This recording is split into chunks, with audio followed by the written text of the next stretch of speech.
Sabe do que a gente tinha medo? De defunto. A gente passava longe de muro de igreja ou de cemitério. Hoje você sai às 11 da noite de casa, da escola, do bar. Se ouve passo de outra pessoa, diz: meu Deus do céu, vem vindo outra pessoa. Em algum momento a gente se habituou e começou a achar: o que eu posso fazer? A vida é assim, eu faço o que eu posso. Coisa que é chata. Eu nasci em Londrina, como disse, me mudei para São Paulo com a família há 52 anos. Esta cidade, que hoje é inóspita em muitas situações, mas qualquer outra, Ribeirão Preto, São José dos Campos, né? Rio de Janeiro, Belo Horizonte, Londrina, Curitiba, Porto Alegre, o que for. Há 50 anos, em qualquer uma dessas cidades, você saía às 11 da noite do trabalho, da escola, do bar, da igreja, do clube. Você ia andando para casa sozinha ou sozinho. Você ouvia passos de outra pessoa, você dizia: graças a Deus, vem vindo outra pessoa. Sabe do que a gente tinha medo? De defunto. A gente passava longe de muro de igreja ou de cemitério. Hoje você sai às 11 da noite de casa, da escola, do bar. Se ouve passo de outra pessoa, diz: meu Deus do céu, vem vindo outra pessoa. Em algum momento a gente se habituou e começou a achar: o que eu posso fazer? A vida é assim, eu faço o que eu posso. Interessante, porque essa geração que está agora com menos idade, que por exemplo hoje está fazendo vestibular aqui, ela não pode ser formada com a percepção de que a gente deva adotar a mediocridade como sendo nossa referência para algumas coisas. Isto é, deu para passar? Claro que não. E mediocridade, como eu dizia, hábito. O contrário também, que é capricho. Também é hábito. Exemplo, eu viajo bastante. Essa semana eu estava em Goiânia, Alápolis, terça-feira eu estou em Belo Horizonte, na outra eu estava em Natal, estava depois, né? Aliás, antes em Fortaleza e assim por diante. Minha atividade hoje, eu estou aposentado como professor desde 2012, escapei, né? E eu agora tenho a possibilidade de ter outras atividades de viagem e tudo. Por isso, ao ser convidado, né, para essa reflexão aqui hoje, fico honrado, né, da possibilidade, mais uma vez, de estar aqui, né, com gosto nesses intervalos de viagem. Portanto, eu durmo muito em hotel, em viagem. Todos os dias que eu estou viajando, eu acordo no hotel de manhã, sozinho, que é o que a Cláudia espera, certo? Ao acordar, eu estou sozinho. Primeira coisa que eu faço, além de ir ao banheiro, usá-lo, escovar o dente, é lavar o rosto e pentear o cabelo e a barba. Pra quem? Não tem ninguém ali comigo, mesmo. Certo? Por que pentear o cabelo e a barba? Pra mim. Sabe por quê? Porque se eu habituar, não tem ninguém vendo. Ou vou sair no domingo, eu vou para a FAAP assistir uma palestra, ou fazer uma palestra. Não vou arrumar a cama. Para quê? Vou usar de novo à noite. Tem gente que você conhece o capricho que ela tem pelo banco de trás do carro. Tem tantas coisas naquele banco. Resíduos alimentares que uma inspeção do CSI acharia, né? Indícios da Páscoa de 2004. Bolachas que estão ali no meio, encontráveis, quase próximas daquilo que já iria para o Museu FAAP aqui. Capricho. Capricho. Ontem eu estava observando e pensando, sentado aí. Puxa vida, que falta Tarcísio Meira mostrar? Que falta Jô Soares mostrar? O que falta Natália Timber mostrar? O que falta? Ele podia dar para o gasto, mas não, né? Em alguns momentos vem uma fúria interna, e essa fúria é a fúria não da arte apenas, e claro que ela também, mas é a fúria da energia que move uma pessoa que não deseja ser medíocre, descortela. Se é gerações em ebulição, o que mediocridade tem a ver com isso? Muito, porque nós precisamos afastar de nós e daqueles que conosco chegam nesse mundo contemporâneo qualquer tipo de atração pela mediocridade em relação a várias faces do nosso cotidiano. Claro que as gerações são diversas.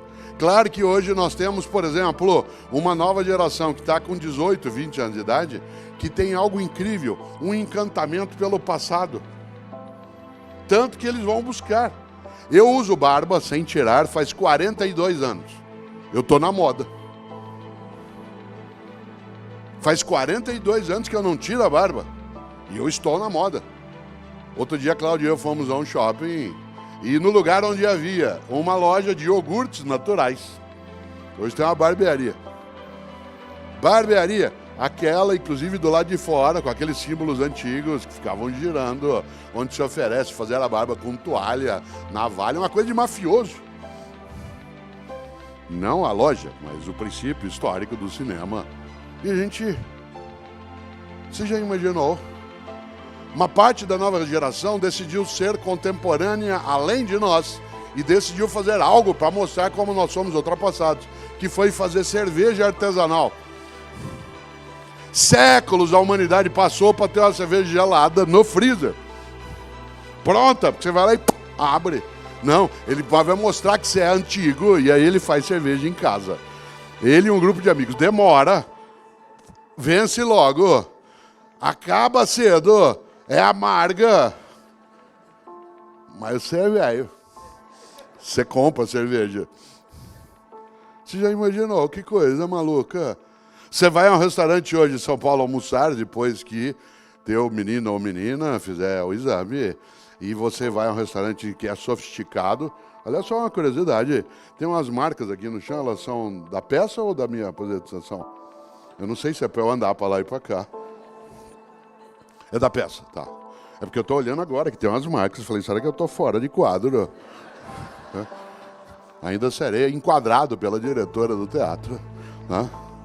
Já imaginou? Você vai almoçar daqui a pouco e você vai procurar um lugar. E o restaurante será tanto mais contemporâneo e, portanto, mais avançado. Ele será quase hipster se ele tiver o cardápio escrito com giz numa lousa. Num mundo de eclosão, de tecnologia, de mundo digital, de LEDs, a modernidade é chegada por meio de uma lousa com giz. Eu estou dizendo isso por uma razão. Porque a gente precisa cautela para tomar conclusões apressadas em relação ao que nós temos de fazer. A principal marca e tarefa que temos de partilhar com as outras gerações que conosco convivem nessa contemporaneidade é construirmos uma trilha de propósitos em que a gente não admita a mediocridade como sendo nosso horizonte, em qualquer área, no âmbito da política, da religião, da profissão, do negócio. Claro, afinal de contas, os caminhos são múltiplos, só que há um contributo imenso das gerações que estão chegando e há um contributo imenso das outras gerações que já estavam. Isto é, muita gente aqui tem muito mais idade, como é o meu caso, do que os jovens que entrarão na nossa sala de aula ou entram na nossa sala de aula. Há muita coisa que eu posso contribuir e o contrário também. Parece óbvio, nem sempre se admite essa percepção de ambos os lados. Há hoje, por parte, como eu dizia, de uma parcela das novas gerações, uma certa mitificação do passado. Alguns, por exemplo, decidiram e vêm fazendo, ir buscar suas raízes nos países da onde os seus ancestrais vieram. Que é uma viagem quase que de natureza ontológica, para usar um termo da filosofia, em que se vai para o lugar onde os avós ou os bisavós vieram, né? Porque nossos avós e bisavós vieram, às vezes, de outros países, como é o caso da quase totalidade de nós aqui, mas eles queriam deixar aquele lugar que vieram para trás. Porque aquilo, se alguém vivesse no lugar onde ele pudesse ficar, teria ficado. E veio porque não podia ficar. E ao vir, quis romper. Pois bem, uma parte da nova geração vai em busca dessas raízes. E é claro que vai buscar as raízes nas nações onde avós e bisavós viveram, porque aquilo dá uma certa identidade num mundo de volatilidade, de velocidade, de superficialidade das relações. Em que a gente está num instante em que, vez ou outra, é preciso deixar claro algumas coisas em que você o tempo todo está sendo avaliado. Eu, essa semana, aliás, anteontem, em relação a um dos meus filhos, por conta até de um debate que tivemos de natureza profissional, eu tive que lembrar ele Algo que às vezes ele esquece. E eu também não posso esquecer disso em relação a ele. Mas eu tive que lembrar ele por escrito. Você não é nem meu juiz e nem meu avaliador. Não é você que decide e nem eu estou pedindo para você me avaliar. Claro que ele pode falar a mesma coisa para mim, ambos somos adultos. Aí diz assim, não, mas você tem o direito de fazê-lo, você é o pai dele. A relação de adultos pressupõe uma capacidade de equidade. Claro que a minha responsabilidade, a noção de reverência e respeito, ela coloca uma outra condição também. Mas nós hoje temos relações em que o mundo digital, por exemplo, nos colocou sob perspectiva o tempo todo. Eu, por exemplo, estou nas redes sociais, escrevo livros, faço comentário de TV e de rádio, sou professor. O número de pessoas que decidiu que ela pode palpitar sobre a minha existência, sobre as minhas escolhas, minhas opções, o que eu falo, o que eu escrevo, é imenso. Você já imaginou? Pessoas escrevem dizendo, você precisa tirar essa barba. Quase que eu respondo de volta, o que você tem com isso? Eu não sou um servidor público, eu sou uma pessoa pública. Ser pessoa pública é diferente de servidor público. Um servidor público tem que dar satisfação. Ele está sendo remunerado e contratado por uma sociedade para prestar serviço. Seja no executivo, no legislativo ou no judiciário. Ele sim tem que dar satisfação a quem é o seu patrão. Mas eu sou só uma pessoa pública. E de repente, as relações apressadas se dão de vários modos. Eu, num comentário que fiz no rádio na sexta-feira, lembrei, hoje o grande tribunal que funciona 24 horas é a família. Você tem grupos de redes sociais com a família, é um tribunal dioturno. Ele funciona 24 horas, sem interrupção. Você está sendo avaliado, julgado, não só eu, qualquer um de nós. Se você não der bom dia para todo mundo, às 7h12, se você deixar algum para trás, parece uma ruptura de sangue. Mas é a mesma pessoa que nunca te procura para oferecer nada. Teu celular tocou. Hoje a gente tem identificador de chamada. Você vê o nome, você sabe que a pessoa vai pedir alguma coisa para você. Ela nunca liga para te oferecer um saco de manga, 1 litro de jabuticaba. Só liga para pedir.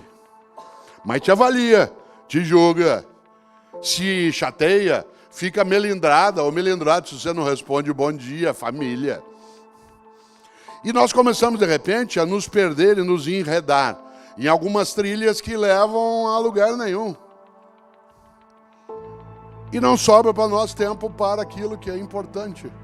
Nós passamos uma boa parte do tempo cuidando do urgente e deixamos o importante de lado. Claro que o urgente tem o seu lugar. Aliás, o urgente também tem que ser lidado, mas ele não pode obscurecer o importante. Por exemplo, o que é urgente? Garantir modo de sobrevivência, mas não é a qualquer custo.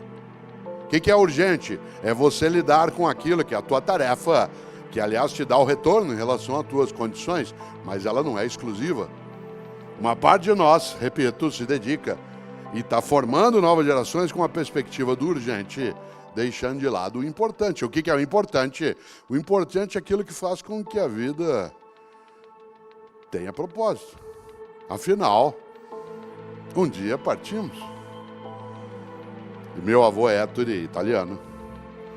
Todos os dias, quando nós, os netos, acordávamos de manhã, e ele vivia no interior de São Paulo, e quando a gente lá estava e podia encontrá-lo, meu avô, todos os dias, quando a gente acordava, ele nos perguntava sempre 2 coisas. E eu passei a vida perguntando isso aos meus filhos, e agora, quando posso, pergunto aos meus netos. Todos os dias, assim que a gente acordava, ele perguntava, quais são os teus planos para o futuro? Todos os dias. Isso era irritante. Porque isso nos obrigava a ter que pensar em futuro. E eu só queria aproveitar aquele momento. E ele dizia, não é para você não aproveitar, apenas que você não pode só aproveitar o momento. Isto é, como diz o Contardo Caligares, um grande psicanalista italiano, é parte da nova geração. Ela vive hoje como se ela fosse adulto em férias. Não trabalha, não cuida, vai ao cinema, passeia, janta fora. Ela vive como se ela fosse um adulto em férias. Claro, e aí cai numa armadilha. Confunde desejos com direitos. Eu quero, você tem que me dar. Você deu é pouco, quero mais. Como se você fosse apenas alguém que tem a obrigação de prover meios, condições, felicidade e exaurir a tua existência. Pais e mães, você já viu, você teve, claro, você sabe, filhos pequenos. Há pais e mães hoje com crianças pequenas que passam o domingo hoje, o dia inteiro, à disposição de seus filhos, tentando fazer com que eles tenham ocupação. Usando um argumento curiosíssimo. É porque a gente precisa conviver mais. Você acha que meus pais conviviam comigo quanto tempo? Nas refeições, que foi o que a gente tirou fora, em outros momentos. No resto do tempo, a gente queria a distância de adulto. Aliás, era assim que a gente se divertia. Na ausência de adulto, e não com adulto comigo. Hoje, você vai, por exemplo, a um buffet infantil, e lá existe uma figura que é necessária até, mas que é inacreditável no século XXI, chamado animador de crianças. Uma geração que precisa de animador, tendo 10 anos de idade, está com algum tipo de distúrbio. Famílias inteiras saem de casa, hoje, domingo, saem de casa e vão ao restaurante comer comida caseira. E saem de casa para fazê-lo. Tem algum tipo de doença nisso. Gente, vamos comer comida caseira, vamos embora. Vai todo mundo. Sai de casa para comer comida caseira. Tem alguma perturbação psiquiátrica nessa questão. Você ri, somos nós. Ri de quem? Animador de criança, criança aos 10 anos de idade, 12, ela nem tem hormônio, ela tem demônio. É uma coisa, né, de outra natureza, aquilo ferve numa outra direção. Aliás, quem é professor aqui sabe o que é demônio em vez de hormônio, né? Não só no ensino médio, até na universidade, porque a gente tem uma noção hoje de adolescência estendida, né? A parte dos pensadores entende a adolescência como sendo quase 30 anos de idade, né? E não 17 como era até pouco tempo. Já se trabalha com essa noção de uma adolescência estendida por conta até do tempo nosso médio de vida ter sofrido também, ainda bem. É uma extensão, mas a grande questão, meu avô, era: quais são teus planos para o futuro? A outra pergunta era mais densa. O que você quer na vida? Ser o mais rico do cemitério. Essa frase não significava não tenha patrimônio, não tenha propriedade. Significava não tenha só isso. Pense naquilo que serve para a tua vida, que é curta, não ser pequena.